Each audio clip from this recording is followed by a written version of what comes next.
Buenos días, estimada audiencia. Les habla el profesor David Escalona, perteneciente al postdoctorado en Pensamiento Crítico Latinoamericano. A continuación, le voy a hacer una disertación sobre uno de los pedagogos más importantes que tuvo Latinoamérica, uno que pertenece a esa casta de pensadores críticos latinoamericanos que influyeron e influyen todavía en el pensamiento de los educadores. Ese es Pablo Freire.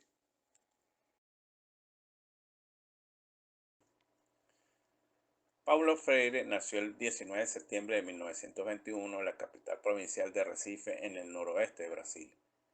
Creció bajo el seno de una familia pequeño burguesa. En 1929 vive la Gran Depresión, que también afecta a Brasil, lo cual lo hizo conocedor de la pobreza y el hambre. En vista de ello, desde muy joven quería dedicar su vida a la lucha contra el hambre. Más tarde emprenderá la lucha contra la opresión. Freire obtuvo un título universitario en la Facultad de Derecho de la Universidad de Pernambuco, pero decidió que esta carrera no le era relevante. Más bien su trabajo y su interés ahora se trasladaron a las áreas de la educación de adultos, lingüística, entre otros.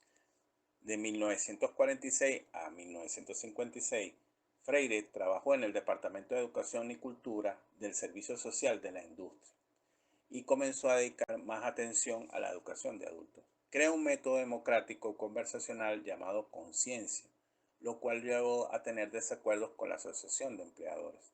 Esto hace que Freire rompa con ellos, ya que éste rechaza la mentalidad de caridad que estos le imponían a sus trabajadores y allegados.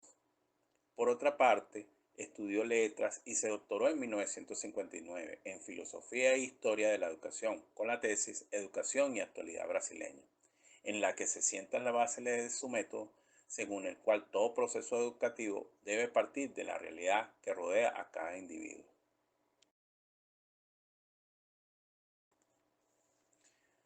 Además, en los años 50 perteneció al primer Consejo Estatal de Educación de Pernambuco. En 1961 fue nombrado director del Departamento de Extensión Cultural de la Universidad de Recife. En 1963 puso en práctica su primera experiencia educativa de grupo dentro de la campaña nacional de alfabetización que se da en Brasil, consiguiendo alfabetizar a 300 trabajadores rurales en 45 días. Esta se alcanzó mediante la lectura y la escritura de la realidad. Este objetivo de sensibilización fue el foco de las instalaciones del Círculo de Cultura y del Centro Cultural, ideas iniciadas por Freire. Estas se basaron en su experiencia de los años 50 y su encuentro con las realidades sociales de Brasil. En el contexto anterior, y en vista de su éxito, el gobierno de Goulart en Brasil comenzó un programa nacional de alfabetización a gran escala. La base del programa fue el método de Paulo Freire. El objetivo era crear 20.000 círculos culturales, enseñando a 2 millones de personas a leer y escribir.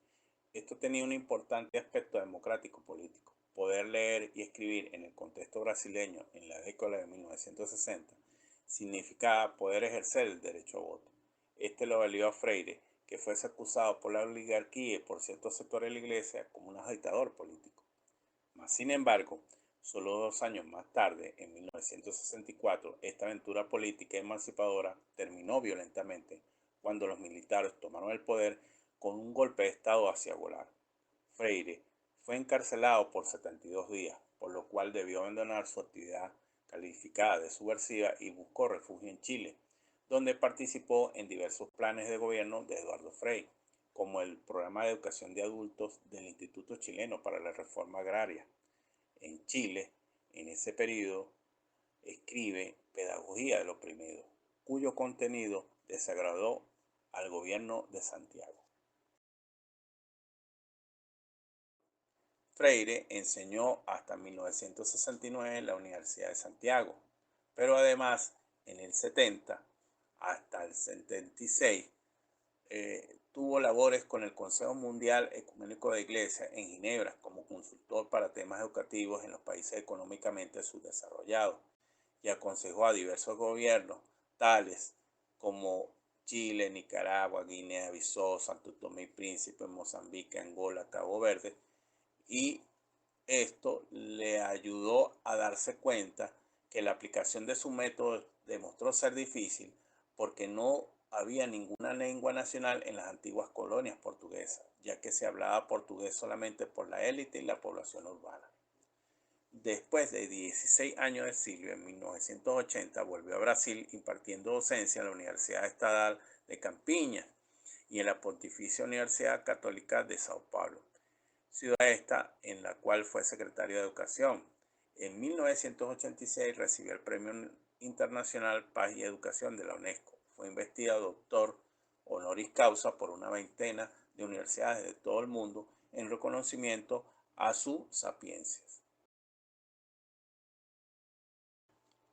Siguiendo el contexto anterior, desde 1989 hasta 1991, Freire formó parte del Consejo Educativo en la ciudad de Sao Paulo, una importante enclave industrial dentro de Brasil. Pero hay un punto bastante importante que ocurre en la década de 1990 en la vida de Freire, y es que entra a Brasil el sistema económico político denominado neoliberalismo, el cual Freire se vuelve un contrincante y hace gala de su pensamiento para criticarlo. Pero además, en esa misma época, el método de Freire cae en un tipo de desgracia, porque la Iglesia Católica, así como las castas políticas, quienes tienen fuerte presencia en Brasil, sabotean el movimiento educativo de Freire. Esta estrategia tuvo como fin, además, en derrotar los diversos movimientos de liberación que se esparcían en diversos lugares de Brasil, debido al sistema político implantado. En vista de esto, el pensamiento de Freire cayó en el olvido. Es por eso que la década de 1990 fue un punto bajo para aquellos interesados en el cambio social. Este continúa con su lucha hasta los últimos días de su vida, ya que fallece el 2 de mayo de 1997. Freire siempre simpatizó con los movimientos de liberación y los gobiernos de izquierda.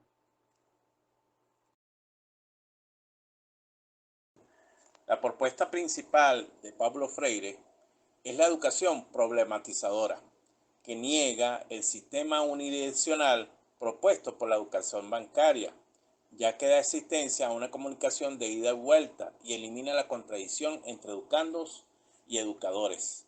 Ambos se educan entre sí mientras se establece un diálogo en el cual tiene lugar el proceso educativo. Con la educación problematizadora se apunta claramente hacia la liberación y la independencia, pues destruye la pasividad del educando y lo incita a la búsqueda de la transformación de la realidad en el que el opresor y el oprimido encontrarán la liberación humanizándose.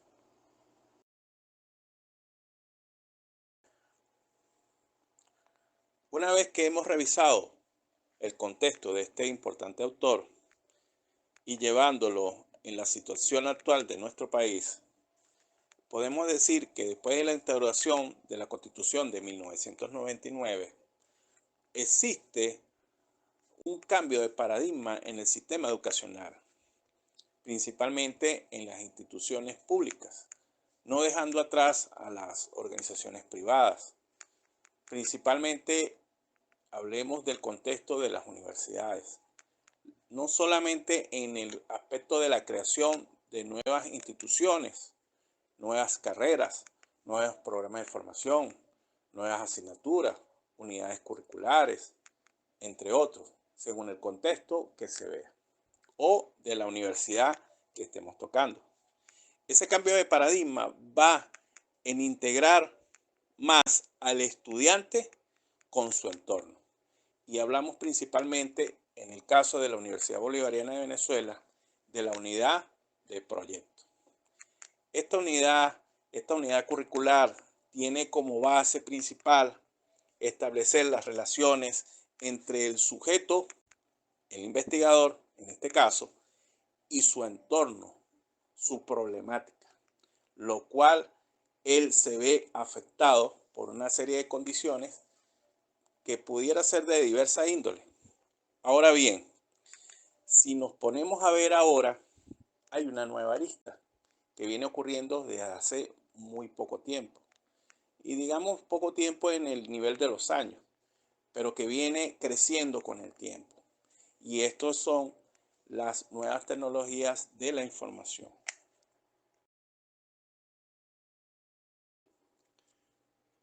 Freire, consciente de los nuevos tiempos y los avances tecnológicos, era uno de los impulsores de las nuevas tecnologías en la educación.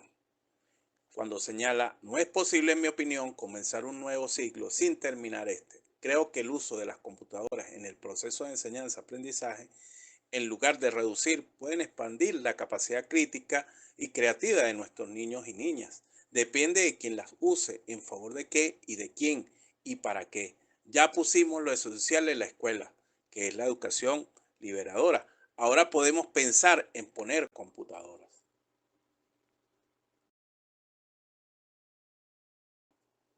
Ahora surge la pregunta, ¿qué pasaría si Paulo Freire viviera en nuestro tiempo? ¿Qué diría él frente a estas nuevas tecnologías y a la inteligencia artificial? En un concepto particular, podría decir que la visión de Paulo Freire frente a esta inteligencia artificial y nuevas tecnologías estaría en consonancia con su enfoque crítico y transformador de la educación. Él buscaría comprender cómo esta tecnología puede ser utilizada para mejorar la vida de las personas y reducir las desigualdades, pero también estaría atento a los riesgos y peligros que pueden surgir si no se aborda de manera responsable y consciente estas nuevas tecnologías.